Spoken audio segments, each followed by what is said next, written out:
పూర్తి స్థాయిలో నన్ను భయభ్రాంతులకు గురి చేయాలని కుట్ర పన్నిన ఈ వైఎస్ఆర్సీపీ గవర్నమెంట్ జగన్మోహన్ రెడ్డి, అవినాష్ రెడ్డి, భాస్కర్ రెడ్డి, దేవిరెడ్డి శివశంకర్ రెడ్డి, మనోహర్ రెడ్డి వీళ్ళందరూ కూడా అంటే ఇప్పుడు అన్ని విధాలుగా ఇప్పుడు ఎలాగైతే వాళ్ళకు కృష్ణారెడ్డి అంటే వివేకానందరెడ్డి పిఏ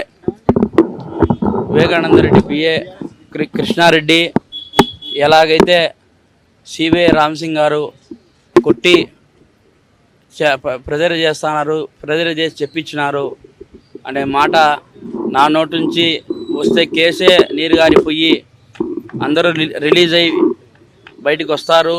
అంతేకాకుండా ఈ ఆంధ్రప్రదేశ్లో పూర్తి స్థాయిలో రాజకీయంగా ఎఫెక్ట్ ఉండేది వైఎస్ వివేకానందరెడ్డి హత్య కేసు. జగన్మోహన్ రెడ్డి చిన్నాయన అయినందుకు ఆయనకు ఎఫెక్ట్ ఎక్కువ ఉందంట, ఓట్లు పడని పరిస్థితి అంట. అందువల్ల నాకు డబ్బు ఇచ్చి 20 కోట్ల నుంచి ప్రస్తుతానికి 20 కోట్లు అడ్వాన్స్ కింద పెట్టుకో అని చెప్పి దేవిరెడ్డి శివశంకర్ రెడ్డి కొడుకు చైతన్యారెడ్డి అతను జైల్లోకే ఒక డాక్టర్ లాగా పేషెంట్లకు పరీక్ష చేసేలాగా వచ్చి పూర్తి స్థాయిలో అతను నన్ను ప్రలోభాలకు గురి చేయడం జరిగింది.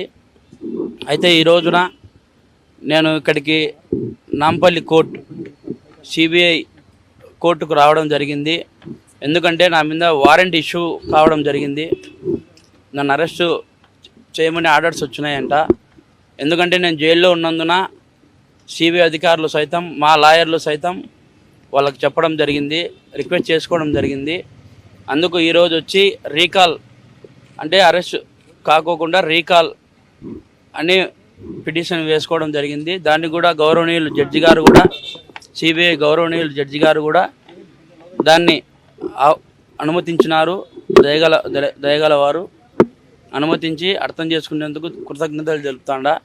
ఎందుకంటే ఈరోజు వివేకానందరెడ్డి కేసు అనేది ఒక సంచలనాత్మకమైనది.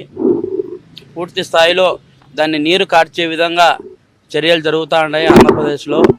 ముఖ్యంగా జగన్మోహన్ రెడ్డి గవర్నమెంట్ ఎఫెక్ట్ పడుతుందనే ఈ విధంగా నన్ను ప్రలోభాలకు గురి చేసి లొంగ తీసుకోవాలనే ప్రయత్నం చేస్తూ ఉన్నారు.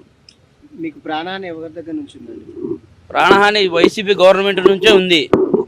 ఈరోజు తెలంగాణకు వచ్చి తెలంగాణ గవర్నీయులు రేవంత్ రెడ్డి గారిని ఇది రెండోసారి నేను అడగడం జరుగుతుంది ప్రెస్ మీట్లో.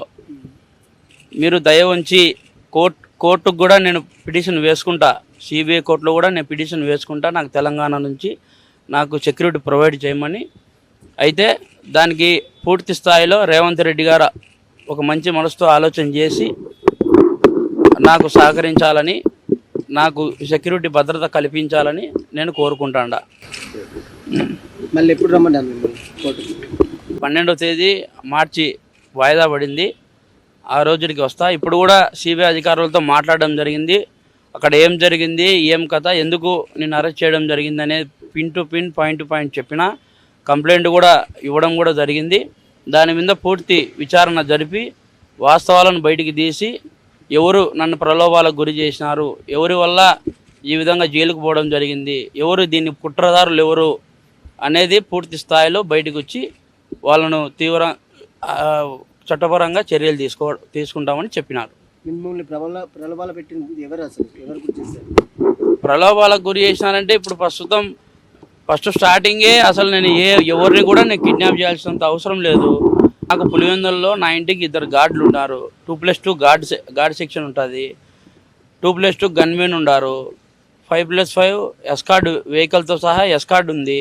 వీళ్ళందరినీ కాదనుకొని నేను పోయి ఎవరిని కిడ్నాప్ చేసినా ఎందుకు కిడ్నాప్ చేస్తా అంటే వాళ్ళను కూడా ఆ టయానికి వాళ్ళను కూడా యూజ్ చేసుకొని ఆ సెక్యూరిటీ సంబంధించిన వాళ్ళందరినీ కూడా పూర్తి స్థాయిలో భయభ్రాంతులకు వాళ్ళను కూడా గురి చేసి మీరు ఈ విధంగా చెప్తేనే మీ ఉద్యోగాలు నిలబడతాయి, లేకుంటే మీ ఉద్యోగాలు కూడా పోతాయి అని చెప్పిన పరిస్థితి. వాళ్ళు కూడా చాలా బాధపడడం జరిగింది. ఈ విధంగా నువ్వు మాకు అన్నం పెట్టినోడి మేమే నీ మీద కేసు రాపియాలంటే మాకు చేత కావడం లేదు, కానీ మాకు తప్పలేదు ఆ పరిస్థితి. దీనికంతా కారణం అంతా జగన్మోహన్ రెడ్డి. దీన్ని పూర్తి స్థాయిలో విచారణ జరపాలని సిబిఐ అధికారులను సైతం, సిబిఐ కోర్టును సైతం, గౌరవనీయులు జడ్జి గారిని సైతం నేను రిక్వెస్ట్ చేసుకుంటాను. జగన్మోహన్ రెడ్డి, అవినాష్ రెడ్డి వీళ్ళందరూ నా భార్య బెదిరించి పూర్తి స్థాయిలో ఇబ్బందులకు గురి చేసినారు. ఏం రాజకీయాన్ని అడ్డు పెట్టుకొని ఈ పొద్దు అప్రూవర్గా మారి నన్ను తీవ్ర స్థాయిలో కొనాలనే ప్రయత్నం జరుగుతుందో అదే రాజకీయంలోకే దిగుతా, పులివెందుల్లో నిలబడతా, జగన్మోహన్ రెడ్డిని ఢీకొంటా.